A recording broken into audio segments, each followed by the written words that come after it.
So welcome to this special coronavirus edition of the Montaka Spotlight series. It's not every week that we see the fastest stock price correction in history, and so we thought we would come to you and try to address two of the key questions that we've been asked by investors over the last few days.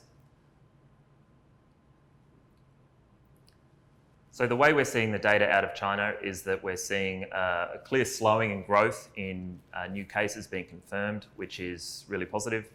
We're seeing continued growth in the total number of recoveries from the virus, so that's also really positive. In places like the United States, Europe, and even here in Australia, we are probably only at the beginning of a much broader onset of new cases being confirmed. So none of this is really new news, if you like. I guess where we have a differentiated view to some, I would say, is that we are constantly trying to evaluate what we're seeing each day relative to what a regular flu season might look like. And I think it's sometimes forgotten that in the United States each year, tens of millions of people get the regular flu. And it's not that big a deal to the broader economic environment. Now, granted, this flu looks a little bit more severe than the regular flu, but perhaps it's not as severe as many first feared when we first started learning about this back in January. So how are we viewing equities? Well, what do we know today? We know that equities are cheaper than they were about 2 weeks ago.